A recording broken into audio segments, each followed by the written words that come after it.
오늘 말씀은 요한계시록 1장 1절부터 8절까지의 말씀입니다. 요한계시록 1장 1절부터 8절 말씀 한 목소리로 읽겠습니다.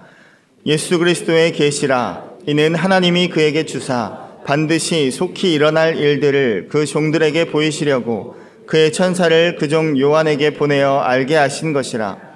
요한은 하나님의 말씀과 예수 그리스도의 증거 곧 자기가 본 것을 다 증언하였느니라. 이 예언의 말씀을 읽는 자와 듣는 자와 그 가운데에 기록한 것을 지키는 자는 복이 있나니 때가 가까움이라. 요한은 아시아에 있는 7 교회에 편지하노니 이제도 계시고 전에도 계셨고 장차 오실 이와 그의 보좌 앞에 있는 7 영과 또 충성된 증인으로 죽은 자들 가운데에서 먼저 나시고 땅의 임금들의 머리가 되신 예수 그리스도로 말미암아 은혜와 평강이 너희에게 있기를 원하노라. 우리를 사랑하사 그의 피로 우리 죄에서 우리를 해방하시고 그의 아버지 하나님을 위하여 우리 나라와 제사장으로 삼으신 그에게 영광과 능력이 세세토록 있기를 원하노라. 아멘. 볼지어다 그가 구름을 타고 오시리라. 각 사람의 눈이 그를 보겠고 그를 찌른 자들도 볼 것이요 땅에 있는 모든 족속이 그로 말미암아 애곡하리니 그러하리라. 아멘. 주 하나님이 이르시되 나는 알파와 오메가라. 이제도 있고 전에도 있었고 장차 올 자요 전능한 자라 하시더라. 아멘. 요한계시록을 오늘부터 함께 읽습니다. 요한계시록은 참 오해가 많은 책이죠. 많은 사람들에 의해서 잘못 오용되었기도 하고요. 또한 그로 인해서 많은 이단들이 요한계시록을 근거로 삼고 있기도 합니다. 그래서 믿는 사람들, 우리 그리스도인들도 요한계시록을 대할 때 막연한 두려움을 가지고 있습니다. 왠지 어려울 것 같고 또 괜히 계속 읽었다가 안 읽으니만 못할 것 같은 그러한 두려움이 있죠. 어떤 분은 이런 얘기를 하는 것도 들었습니다. 요한계시록을 읽고 나니까 오히려 믿음이 흔들린다는 거예요.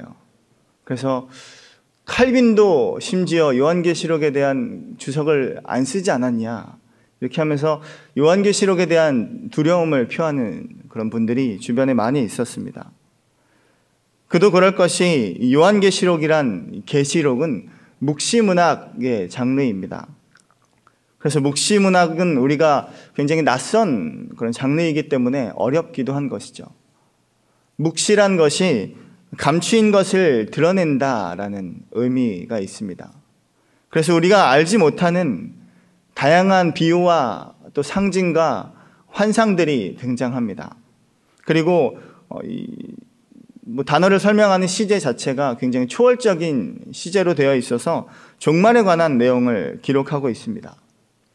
우리가 영화를 통해서나 책을 통해서 보는 소설이나 영화 같은 경우는 인간의 경험을 기반으로 하고 또 인간이 생각할 수 있는 이성의 범위 내에서의 상상과 창작물이기 때문에 우리가 그런 것들을 보면 어느 정도 이해는 할 수 있습니다.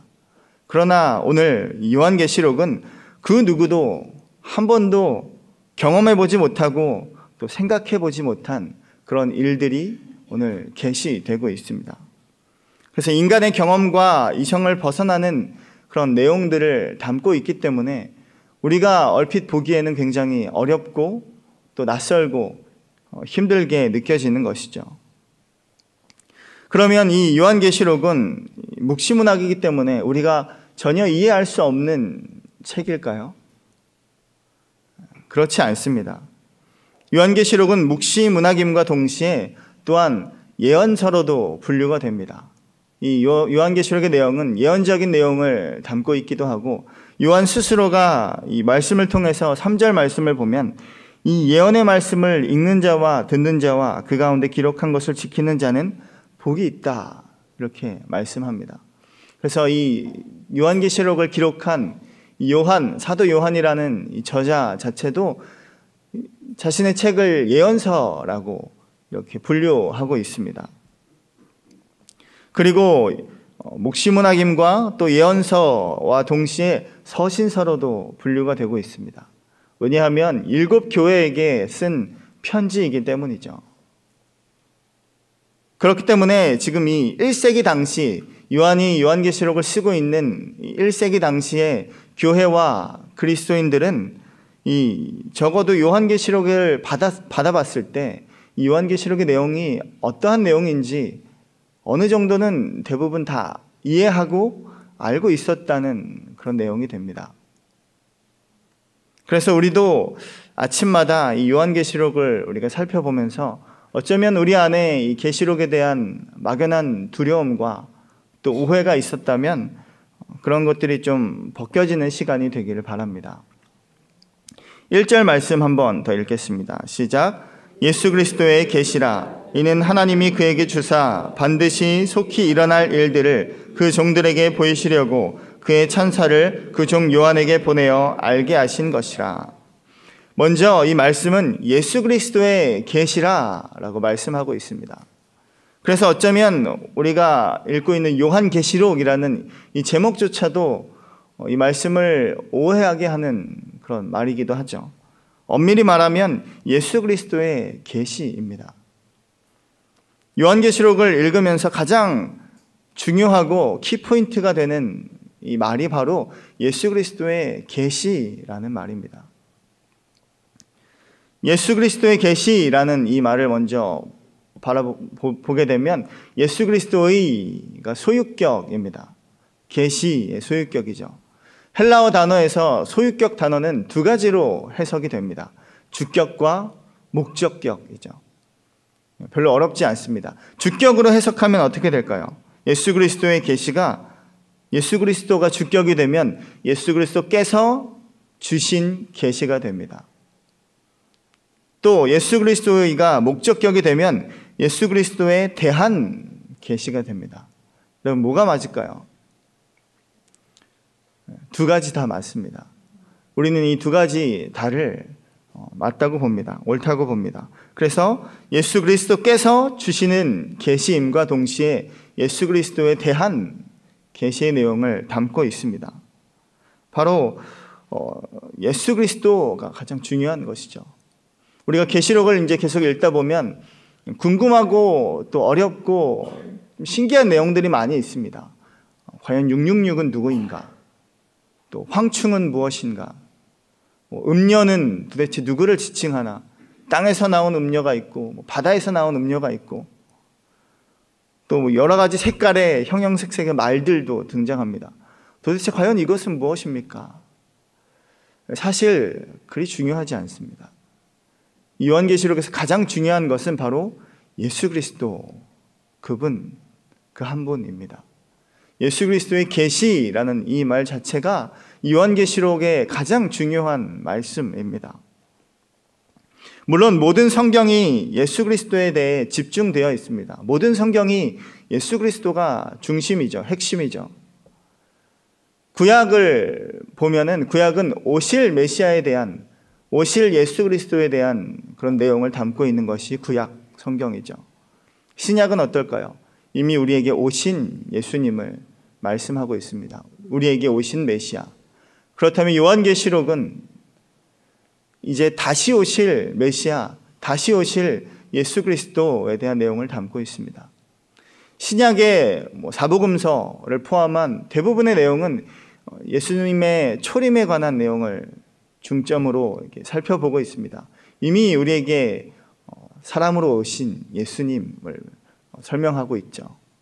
하지만 요한계시록은 그 사람으로 오신 예수님을 넘어서 이제 다시 오시겠다 말씀하시고 약속하신 그 주님께서 다시 오실 그 재림을 설명하고 말씀하고 있습니다. 그래서 우리가 계시록을 통하여 계시록을 읽어야 예수 그리스도의 초림과 이 재림을 모두 다 함께 읽는 것이죠. 예수 그리스도의 모든 것을 우리가 다 이해할 수 있습니다. 2절과 3절 말씀 또 읽겠습니다. 시작. 요한은 하나님의 말씀과 예수 그리스도의 증거 곧 자기가 본 것을 다 증언하였느니라.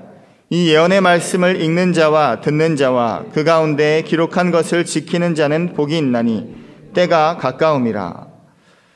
요한은 자기가 본 것을 다 증언하였다라고 오늘 기록하고 있습니다. 여기서 우리는 요한의 믿음을 보게 되죠. 요한이 본 것은 우리가 이해할 수 있거나 만질 수 있거나 그런 우리가 상식적으로 그렇게 상식의 선에서 이해할 수 있는 그런 내용이 아니었습니다. 굉장히 초자연적인 현상을 경험합니다. 환상이 보이고 음성이 들리고, 여러분 이러한 것들을 들었을 때 제정신으로 있을 수 있을까요? 하지만 요한은 이 환상과 음성이 들렸을 때 이 모든 것들을 하나도 빠짐없이 그대로 다 증언했다라고 말씀하고 있습니다. 이 3년 전에 요한이 만났던 예수님을 기억합니다. 나를 따르라 말씀하시는 그 예수님, 우리가 대화할 수 있고 또 만질 수 있고 또 함께 다니고 함께 먹고 함께 잠을 잤던 그 예수님을 만났죠. 우리의 상식 안에서, 우리의 이성 안에서, 우리의 경험 안에서 얼마든지 느끼고 만질 수 있는 예수님입니다. 그 예수님에 대한 증거를 받았죠. 근데 오늘 이 요한은 요한계시록에서 우리가 만질 수 없고 또 대화할 수 없고 우리의 상식선에서 이해할 수 없는 그 모든 것, 이성을 뛰어넘는 그런 경험을 오늘 하게 됩니다. 그런 경험으로 예수님을 만나게 되는 것이죠. 그러나 이 요한은 그런 내용들을 본인이 편집하거나 가감하거나 손을 대지 않고 그대로 다 증언하였다라고 말씀합니다. 이 말은 이 계시를 받은 우리, 하나님의 말씀을 받은 우리가 어떻게 살아야 할지를 또 보여주는 말씀이기도 합니다. 우리가 받은 그 모든 것을 우리 또한 다 증언해야 할 책임이 있습니다. 우리 또한 이 모든 것을 다 증언해야만 하는 것이죠. 하나님의 말씀을 다 증언하는 여러분 되시길 축복합니다. 그래서 요한은 계시록의 22장 마지막 절 18절 19절을 보면 이 계시의 내용에 대해서 다시 한번 기록합니다. 우리 찾아서 한번 읽어볼까요? 계시록 22장 18절 19절 말씀입니다. 시작. 내가 이 두루마리의 예언의 말씀을 듣는 모든 사람에게 증언하노니 만일 누구든지 이것들 외에 더하면 하나님이 이 두루마리에 기록된 재앙들을 그에게 더하실 것이요 만일 누구든지 이 두루마리의 예언의 말씀에서 제하여 버리면 하나님이 이 두루마리에 기록된 생명나무와 및 거룩한 성의 참여함을 제하여 버리시리라. 네. 더하거나 빼면 재앙을 받을 것이다 라고 우리에게 말씀합니다. 다 증언해야 하는 이유에 대해서 말하고 있는 것이죠.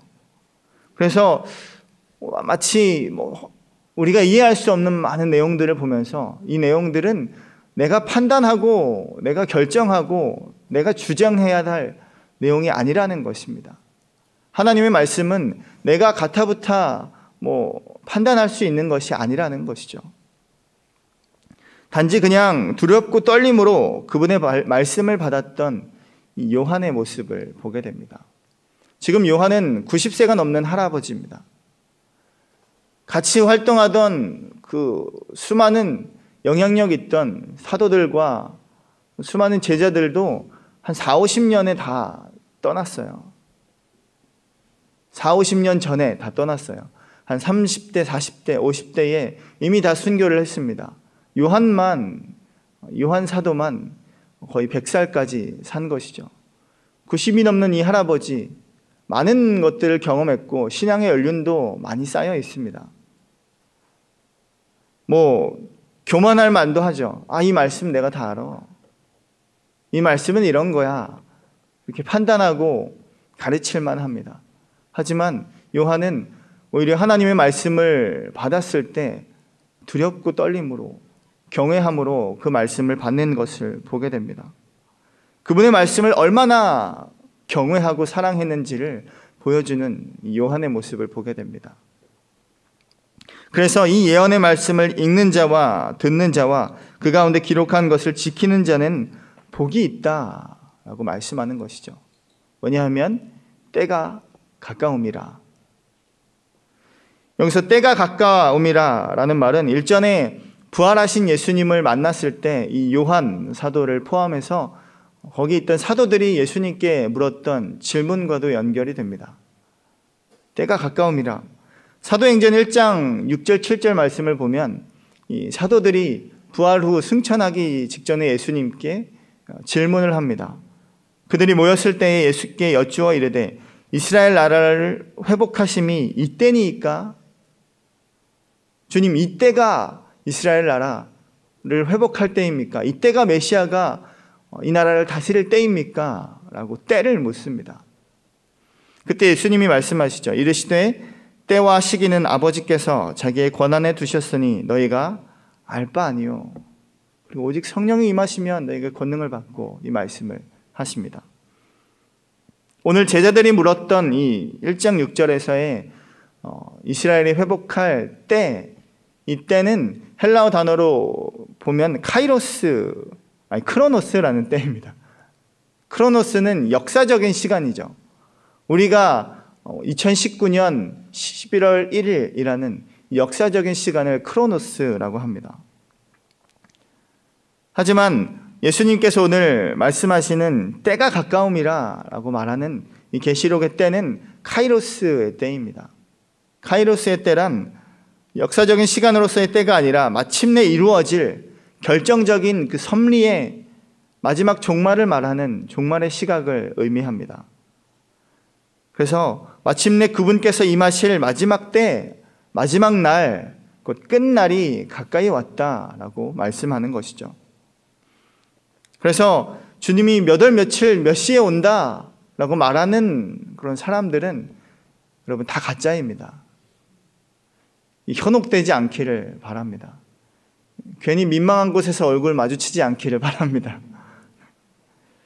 우리 4절부터 8절 말씀 함께 읽겠습니다.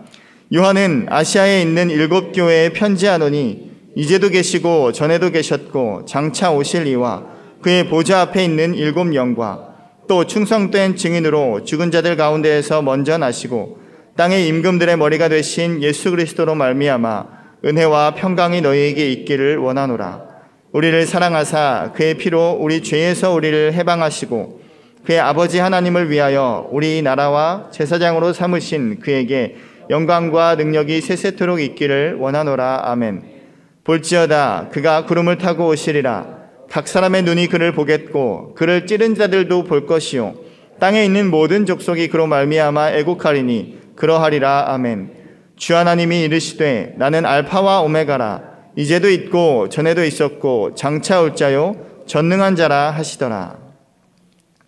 요한은 7교회에 편지를 보냅니다. 내가 7교회에 편지를 보내노니 라고 말하면서 이 요한계시록이 서신서이기도 한 그런 것을 보여주고 있죠. 여기서 7교회란 말은 7이란 숫자는 상징적인 숫자입니다. 우리가 요한계시록을 보면서 상징적인 숫자와 상징적인 말들이 굉장히 많이 나옵니다. 그 중에 7이란 숫자는 굉장히 상징적인 숫자이죠. 물론 이 1장 뒤에 나오는 7교회의 목록이 기록되고 있죠. 그래서 7개의 교회에 주신 말씀이기도 합니다.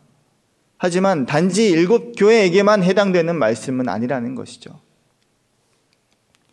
이 7이란 수는 완전수로서의 7을 의미합니다. 그래서 모든 교회, 7교회란 모든 교회를 의미하는 것이죠. 지금 1세기 소아시아 지역에 있는 교회뿐 아니라 모든 교회들에게 쓴 편지이기도 하고 지금 2000년이 지난 지금의 시대를 살아가는 우리 모두에게 교회된 우리 모두에게 주시는 편지이기도 합니다. 그런데 오늘 편지를 받는 교인들에게 하나님과 또 성령과 예수 그리스도로부터 은혜와 평강이 있기를 바라고 있습니다. 그리고 단도직입적으로 말하죠. 곧이어서 그가 구름을 타고 오시리라 이렇게 말씀하고 있습니다. 굉장히 급박하게 마치 무언가 1세기 그리스도인들과 우리에게 주는 메시지가 있는 것처럼 바로 재림에 대한 말씀을 우리에게 하고 있습니다. 구름을 타고 오신다는 것은 영광 가운데 오신다. 이 구름이라는 것도 상징적인 단어예요. 그래서 영광 그리고 위엄 그런 것들을 의미합니다. 그래서 예수님이 구름을 타고 오신다. 그래서 저희가 생각하는 손오공처럼 구름 타고 다니는 게 아니라 위험 가운데, 정말 영광 가운데 하나님께서 오실 것이다 라고 말씀하는 것입니다. 초자연적인 현상을 묘사하죠. 성경의 저자들이 성경을 기록할 때, 특히나 이 서신서를 기록할 때는 그 서신서를 받는 그 당시의 교회의 배경과 또 역사적인 그런 배경이 굉장히 중요한 역할을 합니다. 오늘 이 요한계시록을 받는 7교회와 1세기의 그리스도인들의 삶의 배경은 어떠했을까요? 당시에 로마의 황제가 바뀌었습니다. 그 황제의 이름은 도미티안 황제이죠. 도미티아누스라고 하죠. 이 도미티아누스 황제 때 이 교회와 그리스도인들은 말할 수 없는 박해와 고난을 받게 됩니다. 전에 일전에 네로 왕으로부터 로마 대화제가 그리스도인들이 낸 것이다 라고 그렇게 누명을 씌우고 많은 사람들을 죽였던 것 못지않게, 아니 그 이상으로 정말 전무후무한 엄청난 핍박이 오는 그런 상황이었습니다.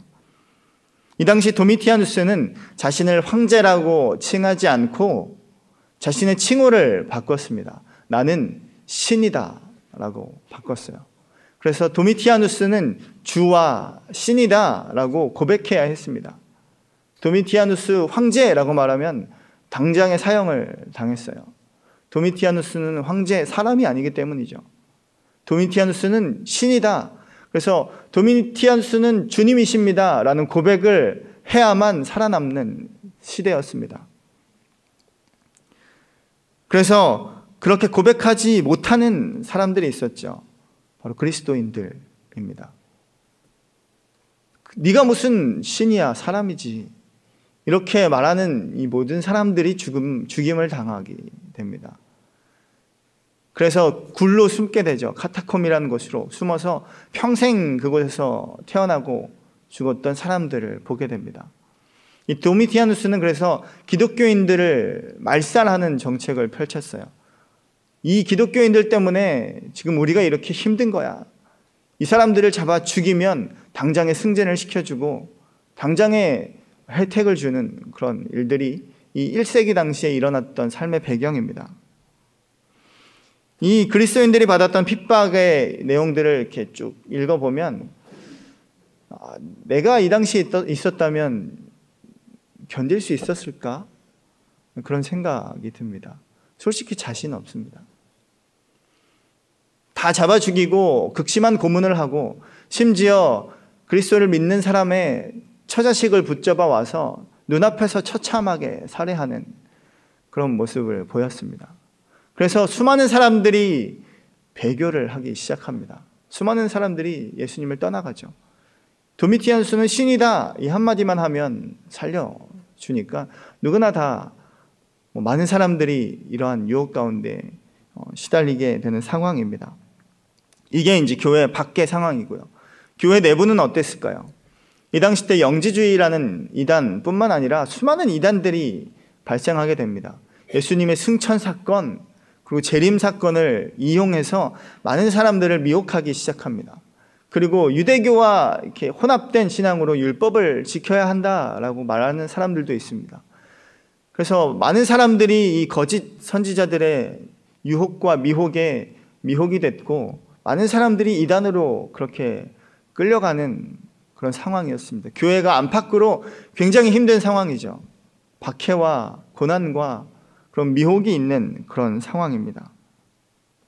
그런 상황 가운데 요한은 오늘 이 요한계시록 예수님은 오늘 요한에게 나타나셔서 이렇게 말하는 것이죠. 이제도 계시고 전에도 계셨고 장차 오실 이. 오늘 이 4절부터 8절까지의 말씀은 우리가 흔히 이제 문학의 장르에서 수미쌍관법이라고 합니다. 맨 앞절과 맨 뒷절이 토시 하나 틀리지 않고 같은 내용을 기록합니다. 왜냐하면 그게 가장 중요한 내용이기 때문이죠. 그래서 그 내용을 강조하고자 똑같은 내용을 반복합니다. 우리 4절 한번 더 읽어볼까요? 시작. 요한은 아시아에 있는 7교회에게 편지하노니 이제도 계시고 전에도 계셨고 장차 오실 이와 그의 보좌 앞에 있는 7 영과. 네. 8절 읽겠습니다. 주 하나님이 이르시되 나는 알파와 오메가라. 이제도 있고 전에도 있었고 장차 올 자요 전능한 자라 하시더라. 이제도 계시고 전에도 있었고 또 장차 오실 전능하신 하나님임을 이 1세기 이상 이러한 상황 가운데 있는 사람들에게 말씀하고 있습니다. 먼저 원래의 시제는 과거, 현재, 미래죠. 우리가 4장 말씀을 보면 전에도 계셨고 이제도 계시고 장차 오시리라고 기록하는데, 오늘 말씀은 이제도 계시고 라는 말씀을 먼저 이 시제를 바꿔서 말씀하고 있습니다. 이 말인즉 지금 이러한 극심한 환난의 때에 내가 예수님을 배교해야 하나? 이러한 갈등을 하고 있는 이때에 이제도 계시고 주님이 지금 우리와 함께 하신다라고 말씀하는 것입니다. 당장의 박해가 와서 죽음의 위기에 처해 있는 우리에게 주님이 우리와 함께 하신다, 지금 살아계시다라고 말씀하고 있는 것이죠. 그래서 유혹에 시달리고 정말 갈등 가운데 있고, 특히나 이들이 가장 힘들었던 것은 이 외부적인 내부적인 갈등뿐만 아니라 침묵하시는 하나님이었습니다. 하나님 도대체 언제까지 기다립니까? 도대체 언제입니까? 아무리 기도해도 응답하지 않는 하나님을 대면하게 되죠. 하나님이 안 계신가? 하나님이 우리를 버리셨나? 그러한 갈등 가운데 있는 사람들에게 오늘 요한계시록은 지금 이제 우리와 함께하고 계신다, 내가 세상 끝날까지 너희와 항상 함께 있으리라, 그 말씀하신 예수님이 지금 우리와 함께 하신다라고 말하고 있는 것입니다. 그래서 크로노스, 역사적인 시간, 즉 땅의 시간을 살아가는 사람들에게 카이로스, 마지막 때, 즉 하늘의 시간으로 우리를 초청하고 있는 것이죠. 나는 알파와 오메가라, 나는 처음과 나중이라, 처음과 끝이라 라고 말씀하면서 그렇게 우리에게 창조하신 하나님이 끝날, 이 마지막 날, 그때가 가까이 왔다라고 말씀하고 있는 겁니다. 고난을 당하는 사람들에게 가장 위로가 되는 말이 곧 끝이 난다는 말이죠. 곧 끝이 난다, 때가 가까웠다라고 말씀하고 있는 것입니다. 여러분, 이 사실을 우리 또한 믿지 못한다면 우리의 신앙은 아무 소용이 없습니다. 당장에 흔들리고 당장에 돌아서고 말겠죠. 지금 요한계시록이 쓰여지고 난 뒤로도 벌써 2000년이라는 시간이 지났습니다. 굉장히 오랜 시간이 지났죠. 1세기의 사람들에 비하면 우리는 너무 편안한 신앙생활을 하고 있죠. 오히려 때가 가까이 왔다라는 말을 부담스러워할 정도로 우리는 종말을 기피하고 있는 그런 우리의 모습도 보게 됩니다. 과연 21세기를 살아가는 우리에게 이 요한계시록은 어떤 의미가 있을까요? 분명한 것은 주님은 지금도 이 땅의 시간을 살아가는 우리들에게 하늘의 시간, 카이로스, 그 하늘의 시간으로 우리를 초청하고 계십니다. 그래서 때가 가까웠다, 곧 끝날이 온다, 그렇게 우리에게 말씀하고 계신 것이죠. 시편 90편 4절 말씀에 이렇게 말합니다. 주의 목전에는 1000년이 지나간 어제 같으며 밤에 한순간 같을 뿐임이니이다. 여러분, 이틀 지났습니다. 때가 가까이 왔다. 예수 그리스도의 계시는 반드시 속히 우리에게 일어날 줄로 믿습니다. 그 소망으로 이 시대, 오늘 하루를 살아가는 저와 여러분 되시기를 축복합니다. 함께 기도하겠습니다. 함께 기도할 때 주님, 우리 가운데 임하실 주님을 기억합니다. 끝이 없을 것 같은 이 세상을 살아가며 또 종말을 기피하는 이 세상을 살아가며 어쩌면 우리는 벌써 너무 배불렀고 너무 많은 것들을 얻었고 어쩌면 신앙과 너무 멀어진 것은 아닌지 다시금 우리를 점검합니다. 주님, 이제도 계시고 전에도 계셨고 장차 오실 주님, 때가 가까이 왔다 말씀하시는 주님, 우리가 그 때를 준비하며 기다리며 사모하는 저희가 되게 하여 주옵소서. 그리하여 그 때를 바라보며 믿음으로 하늘의 시간을 살아가는 저희 모두가 되게 하여 주옵소서. 함께 기도하겠습니다. 하나님 아버지, 우리가 땅의 시간을 살아가지만 하늘의 시간으로 우리를 초청하시는 하나님의 말씀을 듣습니다.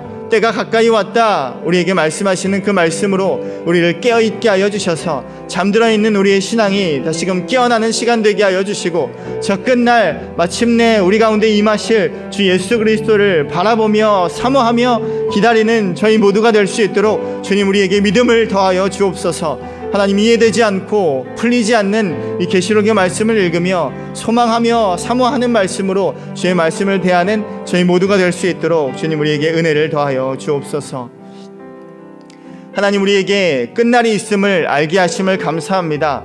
이 땅에 또 현재의 우리의 삶의 안주에 있지 않고 주께서 말씀하시는 그 하늘나라 하나님의 때를 바라보며 소망하는 저희 모두가 되게 하여 주옵소서. 이제는 우리 주 예수 그리스도의 은혜와 하나님의 사랑과 성령님의 함께 동행하심이 이제 때가 가까이 왔음을 다시금 기억하며 그 끝날 주께서 함께 임하실 그날을 사모하는 고개 숙인 주님의 백성들 머리 위에 고난 가운데 주님을 울부짖는 저 중동과 세계 열방 가운데 있는 그리스도인들 위해 이제로부터 영원까지 함께 하시기를 간절히 축원하옵나이다. 아멘.